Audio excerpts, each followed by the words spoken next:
아멘. 우리 함께 신앙 고백하시겠습니다. 나는 전능하신 아버지 하나님 천지의 창조주를 믿습니다. 나는 그의 유일하신 아들 우리 주 예수 그리스도를 믿습니다. 그는 성령으로 잉태되어 동정녀 마리아에게 나시고 본디오 빌라도에게 고난을 받아 십자가에 못 박혀 죽으시고 장사된 지 사흘 만에 죽은 자 가운데서 다시 살아나셨으며 하늘에 오르시어 전능하신 아버지 하나님 우편에 앉아 계시다가 거기로부터 살아있는 자와 죽은 자를 심판으로 오십니다. 나는 성령을 믿으며 거룩한 공교회와 성도의 교제와 죄를 용서받는 것과 몸의 부활과 영생을 믿습니다. 아멘. 오늘 선포되어질 하나님의 말씀은 누가복음 14장 1절에서 14절까지 말씀입니다.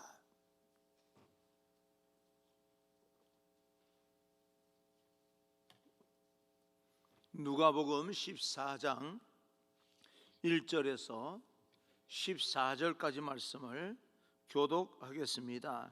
안식일에 예수께서 한 바리새인 지도자의 집에 떡 잡수시러 들어가시니 그들이 엿보고 있더라.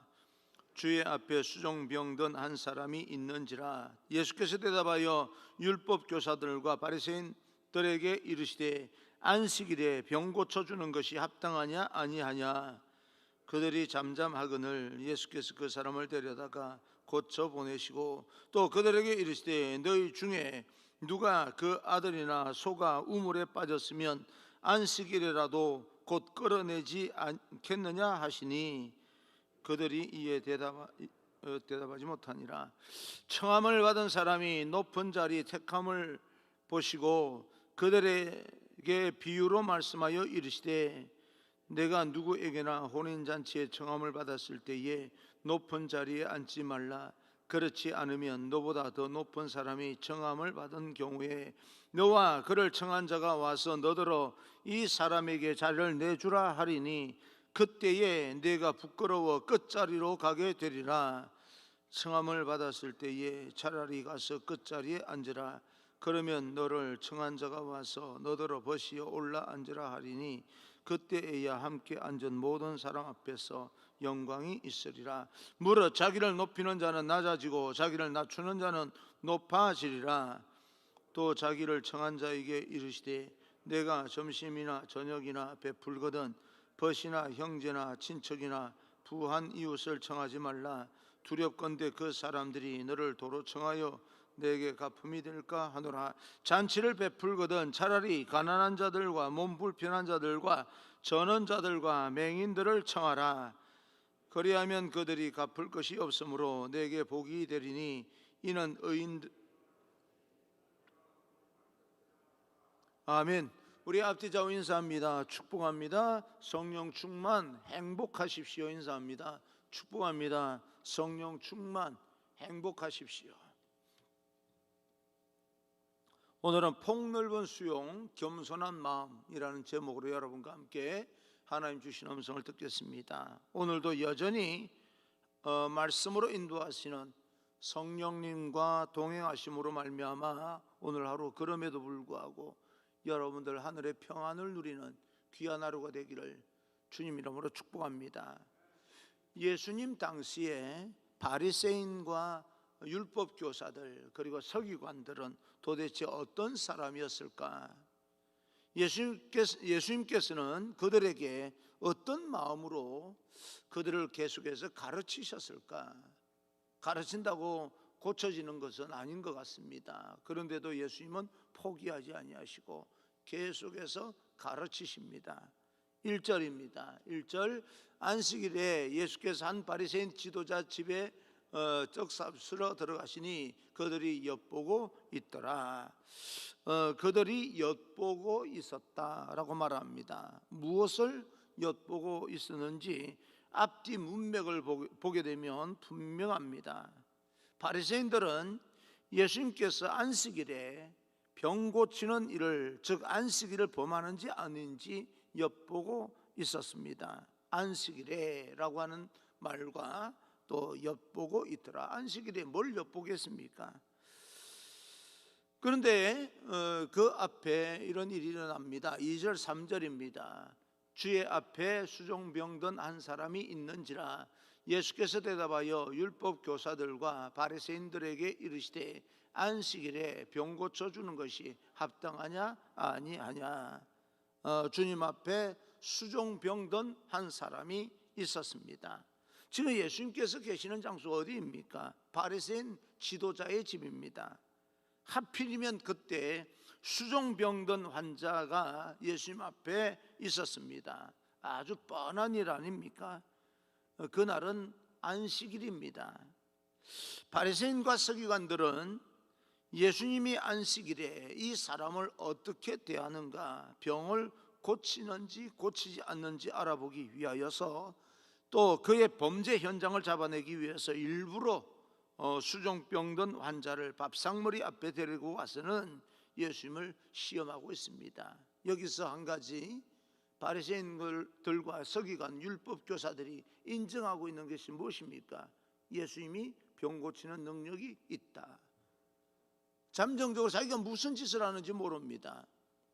지금 수종병든 한 사람을 데려다 놓고요, 안식일에 병을 고치는지 고치지 않는지를 보겠다라고 말하는데, 보통 사람이라면 병 고치는 이런 능력이 있다고 생각했겠습니까? 하나님의 아들이어야, 하나님이셔야 이 일이 가능한 일인데, 그들은 이 안식일에 수종병든 환자를 고치냐 고치지 않느냐를 보기 위해서 하나님 아들 예수 그리스도를 뭐 하고 있는 거예요? 시험하고 있는데도 불구하고 인정하고 있다. 그걸 알 수가 있습니다.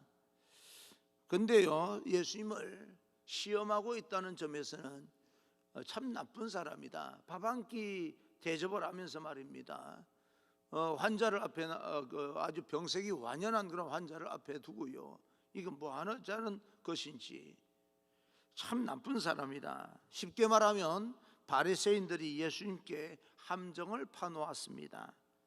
예수님께서 그것을 몰랐을까? 잘 아셨을 거예요. 분위기를 보면 모릅니까? 조금만 눈치 있어도 뻔히 다 알 수 있는 그런 것인데도 불구하고 예수님께서는 모른 척 하시고 그들의 함정에 마치 빠져 들어가는 것처럼 그렇게 행동을 하십니다. 좀 대단한 분입니다.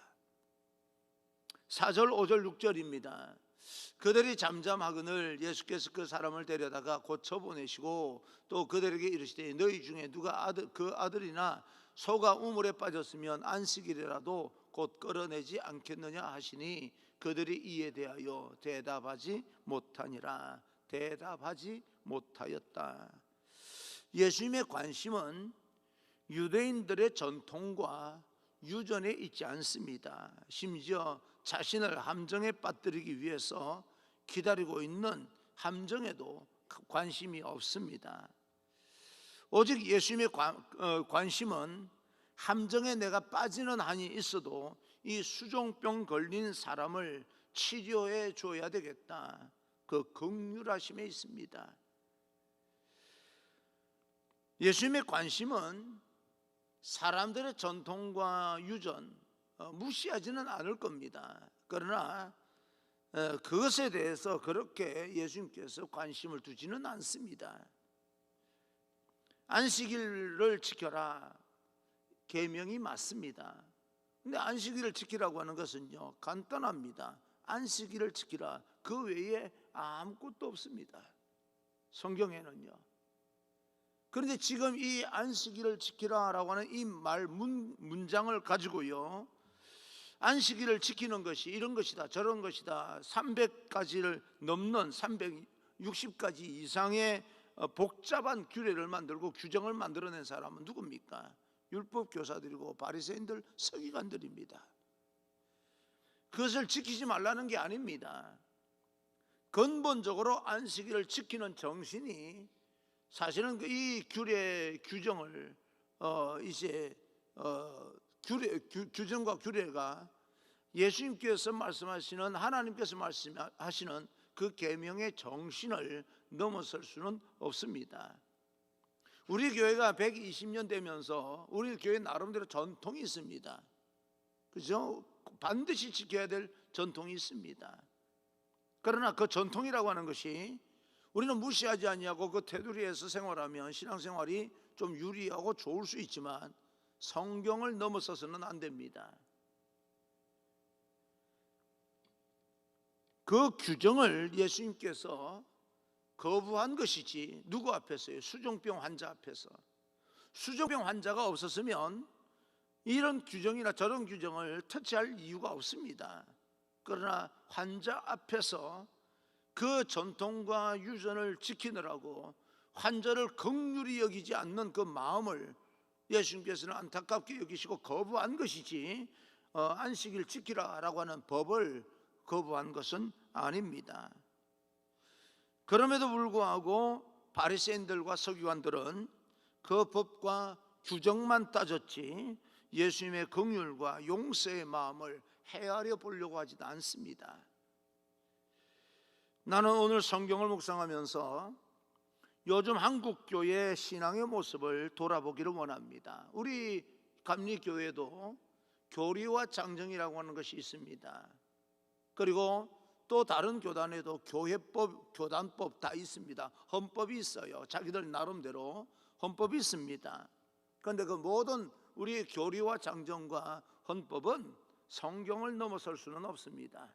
예수님의 긍휼히 여기는 마음을 넘어설 수는 없다는 거예요. 그런데요, 오늘날 한국교회에서 일어나는 일들을 가만히 보게 되면 교회에서 옳고 그런 것이 뭐가 그렇게 중요한지 사회법으로 가서 재판을 받고요, 또 거기에서 마음이 강팍해지고 피폐해지고, 지금도 어느 교회는 따로 예배를 드리면서 목사님 마스크를 썼냐 안 썼냐 따지고 고발하고 고소하고, 이런 일들이 외부에서 경찰들이 동원이 되어서 함께 예배드리고 사고를 칠까봐, 거기에서 사고가 날까봐 이런 현상들이 일어나는 것은 그들은 자기들의 나름대로 규정과 규례만 생각했지 예수님의 긍휼히 여기는 마음, 예수님의 마음은 전혀 고려하지 않는 거예요. 그런 교회가 무슨 교회라고 생각하십니까? 우리가 보기에는 교회이지만, 무시할 수는 없지만, 그러나 예수님 보실 때는 그게 무슨 의미가 있겠습니까? 그걸 말씀하고 있는 거예요. 여러분은 어떻습니까? 우리는 다 어떻습니까? 우리의 관심은 어디에 있습니까? 정말 하나님의 긍휼하심과 용서와 은혜에 있습니까? 여러분, 교회에서 옳고 그름을 따지지 말라는 이야기가 아닙니다. 옳고 그름을 따졌으면 그 다음에는요, 전적으로 100% 함께 은혜로 넘어가야 됩니다. 잘못한 사람은 용서를 구해야 되고요, 잘못한 내가 실수를 하고 잘못한 사람이요 은혜로 넘어가지 뭐 그러냐라고 말하면 안 됩니다. 가해자는 용서를 구해야 되고요, 피해자는 넘어갈 줄 알아야 되는 거죠. 근데 피해자는 넘어갈 마음이 전혀 없습니다. 가해자는요 은혜로 넘어가자는 거예요. 이 문제가 생기는 거지 않습니까?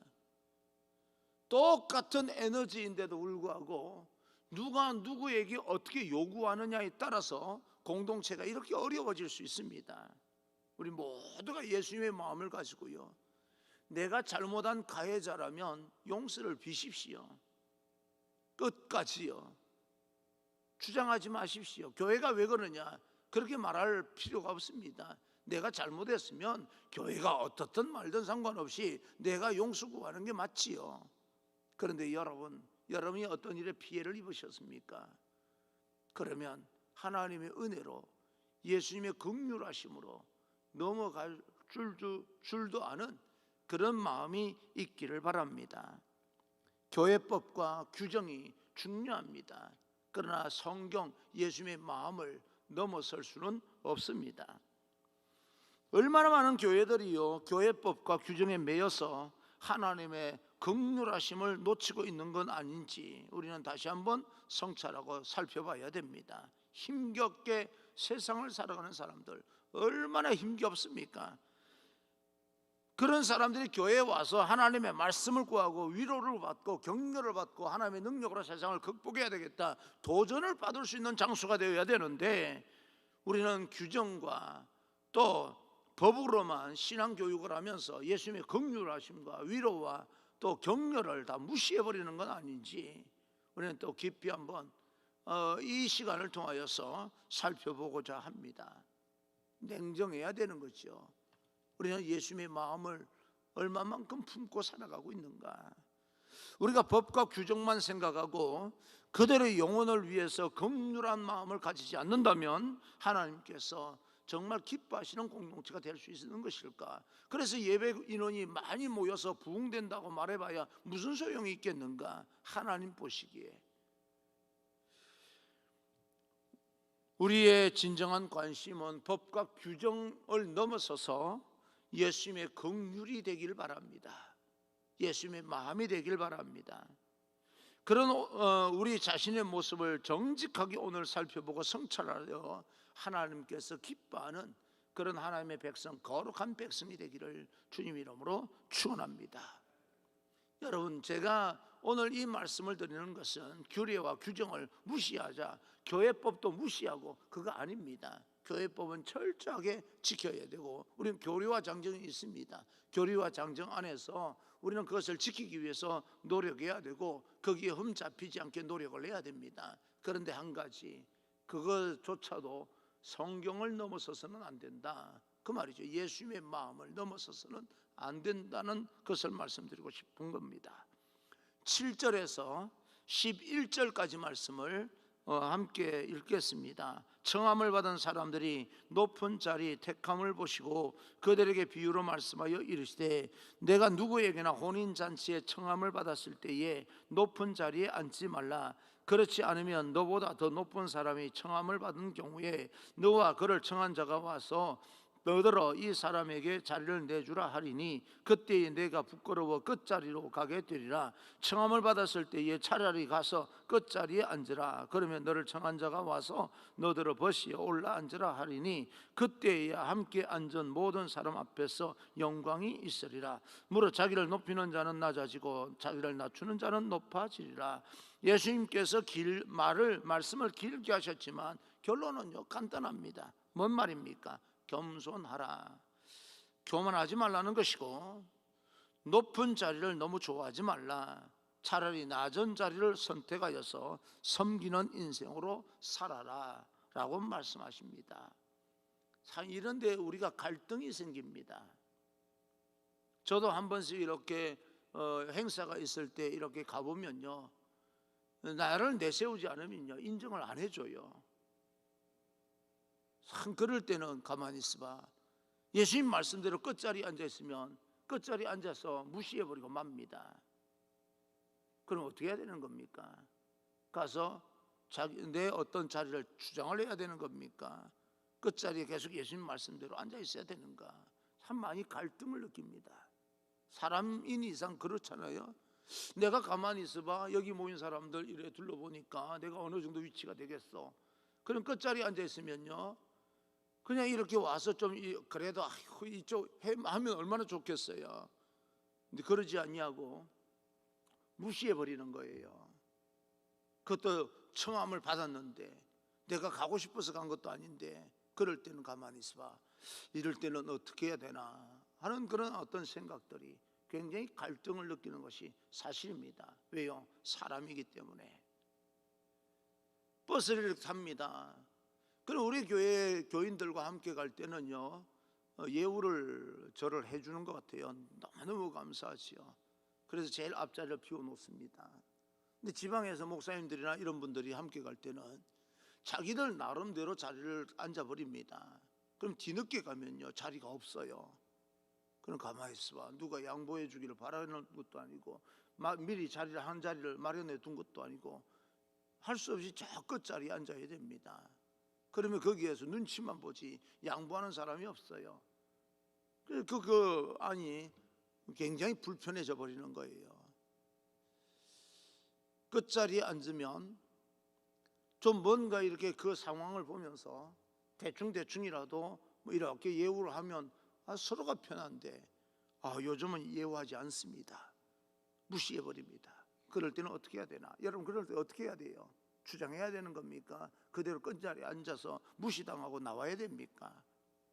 이런 갈등들이요 말씀을 읽을 때 참 곤욕스럽습니다. 예수님의 말씀을 우리는 실천해야 되는 건 맞습니다.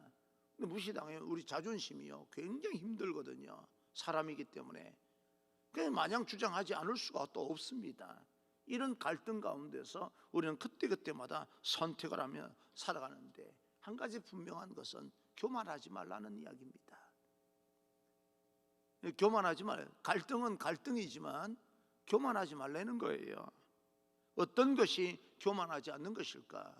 우리가 아픔을 겪으면서 또 이런저런 시행착오를 느끼면서 그 자리를 질서를 알게끔 만들어서 질서대로 하는 것이 교만이 아닐 텐데, 그러나 그런 여러 가지 일들은 우리가 겪으면서 고민하면서 결정해 나갈 일이지, 극복해 나갈 일이지, 그렇다고 해서 교만할 일은 아닙니다. 내가 무시당하지 않기 위해서는 조금은 교만해야 돼라고 하는 것도 예수님의 마음이 아닐 겁니다. 사실 바리새인과 서기관들이 안식일의 어떤 규정으로 예수님을 고발하고 심판하고 함정에 몰아넣는 이유가 무엇이겠습니까? 겉으로 드러난 이유는 안식일의 규정이었지만 그들 속에 숨겨진 마음은요, 교만입니다. 존경받는 예수 그리스도를 어떻게 해서든 끌어내려서 심판하고 자기가 높아지려고 하는, 우리가 이런 어떤 위치에 있는 사람이야, 나를 인정해 주지 않으면 너희들 가만두지 않겠어, 예수님이라도 필요가 없는 거야, 그런 영적 교만 때문에 그들은 이런 무리수를 두고 있는 겁니다. 인생을 살면서 절대 한 가지 명심해야 될 것은요, 내가 좀 무시당하는 한이 있어도 무리수 두면 안 됩니다. 그러니까 뭐가 필요한 거예요? 지혜가 필요한 겁니다. 그래서 또 뭐가 필요한 겁니까? 우리가 그 자리를 견뎌낼 수 있는 내적인 힘이 필요한 거예요. 능력이 필요한 겁니다. 용기가 필요한 겁니다. 결국 사람들이 무슨 말을 하든지 무슨 그럴듯한 논리를 세워서 사람들을 심판하고 정죄하든 간에 근본적인 문제는 인간의 내면 속에 있는 숨어있는 교만이 문제입니다. 우리는 어떻습니까? 우리들의 마음속에는 어떤 마음이 자리 잡고 있습니까? 사도 바울은 이렇게 말합니다. 너희 안에 이 마음을 품으라 곧 예수 그리스도의 마음이니 그는 본래 하나님의 본체이셨지만 자기 형체를 버리고 인간의 모습으로 오신 분이라고 말씀합니다. 우리가 믿음으로 구원받은 것은 당연한 미래의 소망이 되어야 하지만 이 땅에서 살아가는 이 모든 신앙생활을 해나가는 삶의 모습은 예수님의 마음으로 살아가야 됩니다. 그러기 위해서 몸부림쳐야 되고, 그러기 위해서 기도해야 되고요, 그럴 용기를 가져야 됩니다. 근데 그게 그렇게 쉽지만은 않습니다. 현실은 참 쉽지가 않습니다. 그래서 우리는 하나님의 도움이 필요한 사람들입니다. 아니라 그래도요, 조그만한 거 가지고요 얼마나 속상한지 몰라요. 나만 그래요? 여러분도 그렇지 않습니까? 그런 일에 자유할 사람이 누가 있겠습니까? 자유하려고 노력할 뿐이죠. 그러나 한 가지 분명한 것은 우리가 자유하려고 노력을 하는데요, 진리가 너희를 자유케 하리라. 예수 그리스도는 우리를 자유케 만듭니다. 그래서 우리에게 예수 그리스도의 마음을 품으라라고 이야기를 하는 거지요. 바리새인과 율법사 그리고 서기관의 무리수 앞에서 우리는 정직하게 우리의 모습을 돌아보면서 겸손한 신앙의 모습을 회복할 수 있기를 간절히 소망합니다. 그럼에도 불구하고 끝까지 겸손하게, 목사님은 잘 될 것 같아요? 라고 누가 물어보면요, 잘 안 될 것 같아요. 안 될 것 같은데 어떻게 해야 됩니까? 포기할 수는 없지 않습니까? 기도하면서 만들어 나가야지요. 하려고 노력은 해야지요. 그렇다고 해서 안 될 것 같으니까 나 안 돼, 그리고 할 수는 없는 노릇 아닙니까? 왜냐하면 성경에 예수님께서 명령하시니까, 성경 말씀이니까 우리는 포기할 수는 없는 거 아닙니까? 그래서 극복하기 위해서 노력을 하는 거죠. 잘 되리라고는 생각은 저도 하지 않습니다. 그러나 극복하기 위해서 노력은 할 것입니다. 예수님의 마음이 내 안에 더 많이 녹아져 있도록 노력은 할 거예요. 근데 그것은 그렇게 쉬운 일은 아닙니다. 그렇죠? 우리가 인생을 살아가면서 순간순간 현상들이요 우리를 얼마나 힘들고 곤욕스럽게 만드는지 모릅니다. 그런 가운데서 예수님의 마음을 지켜낼 수 있는 용기가 우리에게도 필요한 거죠.